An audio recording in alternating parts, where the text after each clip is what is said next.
Hello there! This is an astrological forecast for Sagittarius for the month of May 2010. And this also applies if you have a Sagittarian ascendant. So Sagittarians, this month is going to be about your work, your relationships, and also about your home particularly. So let's start out with your work. The Sun is in your 6th house of work until the 20th of the month, and Mercury is also there. Now Mercury, I have to remind you, is still retrograde until the 10th, 11th of May. So it's very important that you don't spend lots of money, you don't do your extravagant over-the-top Sagittarian energy and treat everybody and be lady or master bountiful. No, not the time to do that when Mercury is retrograde, particularly when it's in Taurus. So it's really a time to reflect on your work relationships, your relationship with work. Also a time to think about your health, your physical health, the routines that you've got in place, if you've got any routines in place, to exercise, your diet, your health. Really a time to think about this and to put a plan into action and to really do it, particularly after about the 10th, 11th of the month. You should feel as though you're able to get further forward with your exercising regime and what it is that you're wanting to do with your physical health.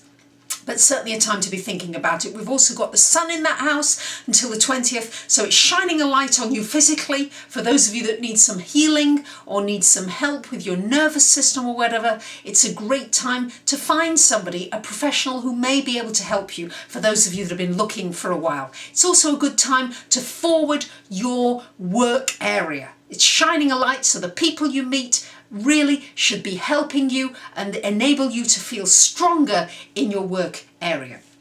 After the 20th of the month, we've got Sun into your 7th house of relationship. So Sagittarius, this is time focusing on your relationships. It's time to really shine a light on them. For those of you that want more relationships in your life, it's a time to go out and get them. Your personality will come across very strongly. We've got Venus in that house until the 20th of the month, so you're going to come across very charming. For those of you that want a relationship, well, this could well be the month for it, with Venus transiting that 7th house between the 1st and the 20th of May. Very likely, for those of you that are looking for it, that a really nice, loving, warm person can come into your life. For those of you that want somebody very fiery, it's not someone fiery, it's more somebody who's often very nice looking, quite well off, and really can bring some extra gentleness. It's a Venusian in it, it's some gentleness and softness and caring into your life. After the 20th, we've got Venus moving into your 8th house. This is a time when you may in fact get an inheritance or some money from somebody else coming to you. Just some help really from the universe for you financially. It's a time maybe to get into some kind of a joint venture. Not until Mercury's gone direct though, please, not before the 11th of the month. But after that, you may look into doing something, some kind of a joint venture with somebody where you can share the proceeds, the income, whatever it is that you might get from it in the future. Mars is in your 9th house, so it's a good time to be putting energy into your spiritual endeavours, your reading, your writing. For those of you wanting to publish, it's a really good time to do that. It's a good time to really get yourself known more in the world, more out there.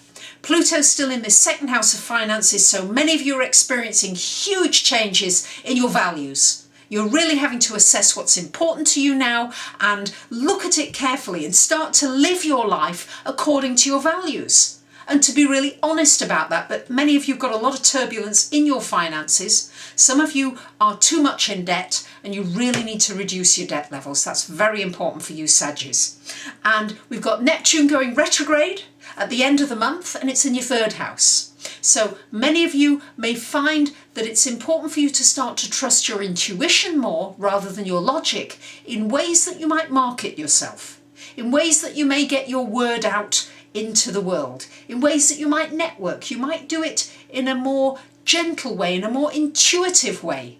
And people will come into your life more by the law of attraction rather than you pushing it quite so much. I know often as a Sagittarius, you're a fire sign, you want to push things along. Well, with this Neptune going retrograde, it may just be a time to pull back and allow yourself to attract more things into your life. Allow things to come in.